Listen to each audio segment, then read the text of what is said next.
Dengan kejadian di episode sebelumnya, scene dibuka dengan Holmes mengajari Watson untuk belajar bela diri. Dan scene selanjutnya, kasus dimulai dengan detektif Bell yang dalam perjalanan pulang, diikuti dan ditembak orang misterius, membuat mobil Bell terbalik.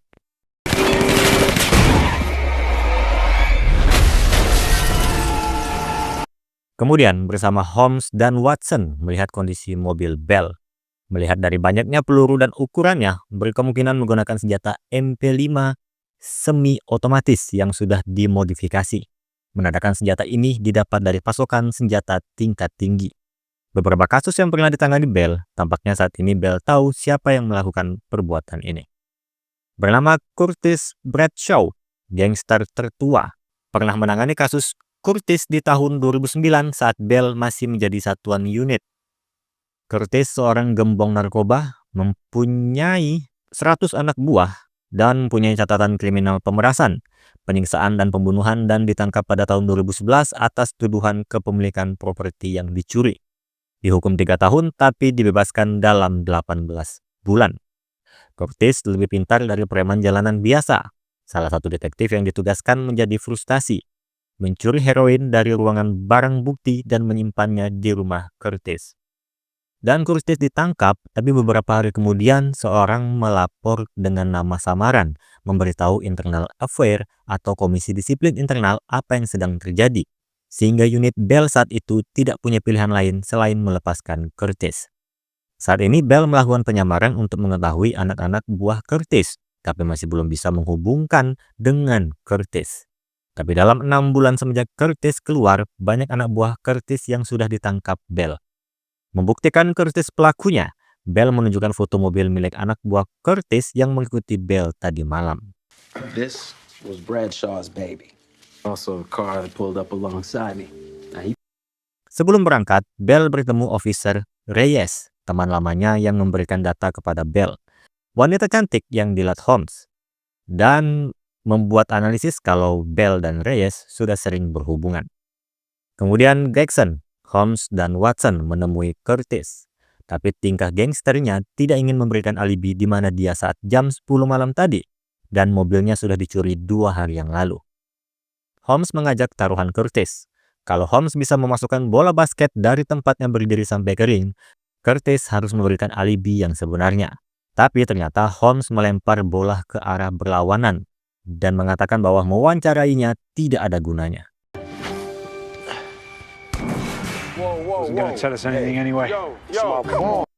Di sisi Bell, dia menemui seseorang bernama Andre, kakaknya yang baru keluar dari penjara. Andre adalah mantan gangster, jadi dia akan membantu Bell mencari penembak adiknya. Pindah ke rumah Holmes, menganalisis kembali data Curtis. Detektif yang bertugas saat menangkap Curtis bernama Mickey Hudson. Sayangnya dia sudah meninggal tepat sebelum persidangan Curtis dimulai. Jadi informasi tidak bisa didapat dari Hudson. Esoknya, di sebuah tempat, ternyata Curtis ditemukan tewas. Kemudian Holmes datang. Curtis tertembak dengan 2 tembakan. Karena Bell tidak bisa ikut, Officer Reyes yang menemani Holmes. Holmes menganalisa TKP, menemukan jejak sepatu di tanah liat. Grayson menghampiri, meminta Holmes menemukan petunjuk karena media saat ini memberitakan kalau polisi yang melakukan pembunuhan. Mereka berpikir ini adalah balasan atas penyerangan terhadap salah satu anggota kepolisian. Sayangnya apa yang diberitakan media benar. Holmes menemukan bukti yang menunjukkan salah satu anggota polisi yang melakukan ini. Dan yang ditakutkan adalah detektif Bell. Langsunglah pindah ke rumah Bell. Holmes menunjukkan jejak sepatu Pegoty berukuran 10 inci sama dengan ukuran sepatu Bell. Saat ini Holmes mengarahkan tuduhannya terhadap Bell. Tapi Grayson meminta waktu untuk bicara pribadi dengan Bell. Gregson saat ini bukan menuduhnya.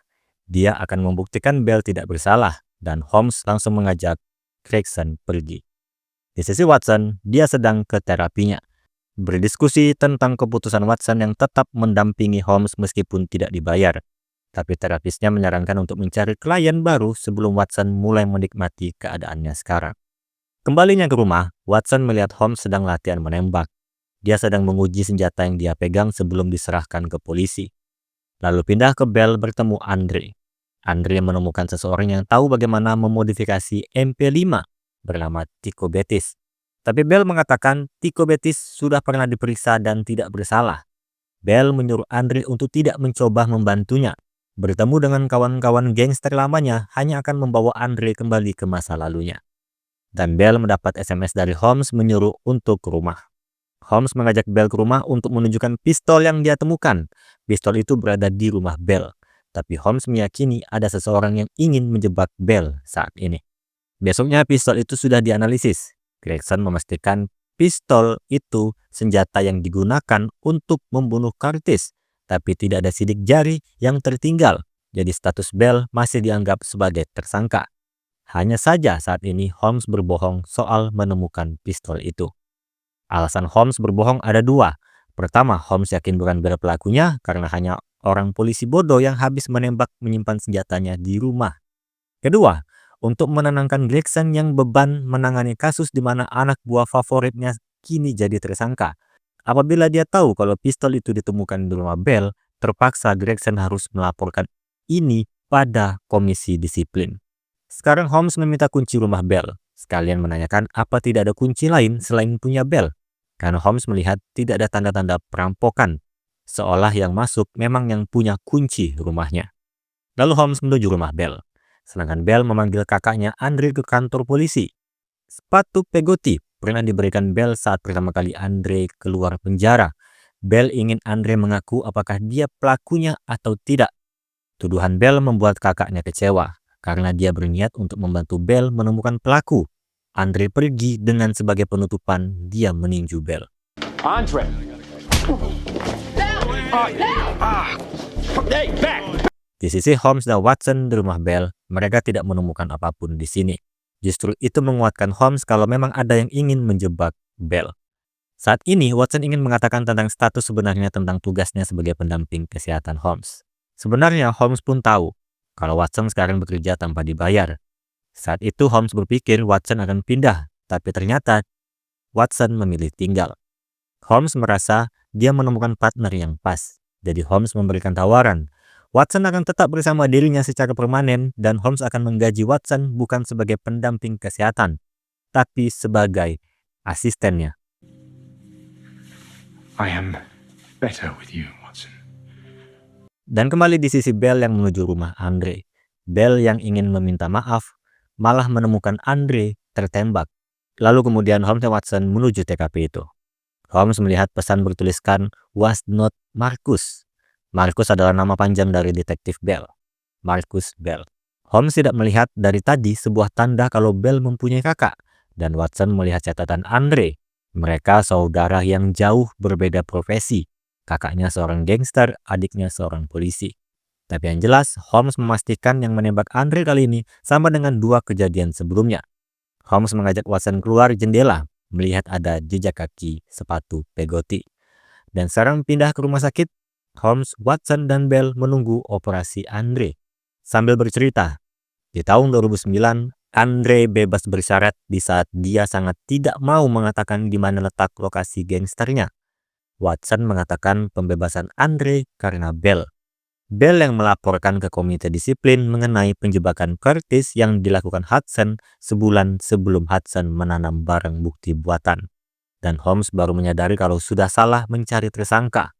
Kemudian di kantor polisi, Gregson memanggil officer Reyes, mengatakan kalau Reyes yang melakukan penembakan mobil Bell.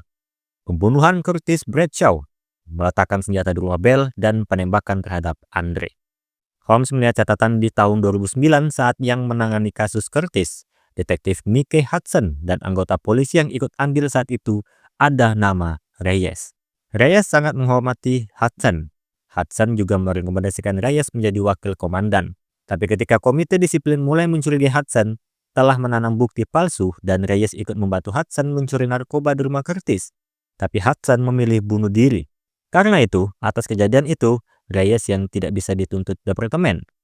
Diputuskanlah tidak bisa dinaikkan jabatan Reyes sebagai wakil komandan. Setelah itu 3 kali dia mengajukan kenaikan jabatan sebagai wakil komandan tapi terus ditolak. Jadi Reyes mencari kasus tersebut. Siapa yang dulu melaporkan ke komite disiplin membocorkan penjebakan Curtis Bradshaw ternyata adalah orang yang Reyes pernah kencani, yaitu detektif Marcus Bell. 2 bulan lalu, Holmes mengingatkan Reyes mengenai penangkapan pelaku bernama Danny Vargas oleh Reyes, gudang yang tak terlacak dengan senjata api ilegal. Anehnya, yang dilaporkan hanya penangkapan Danny Vargas. Tidak ada laporan senjata-senjata yang disita.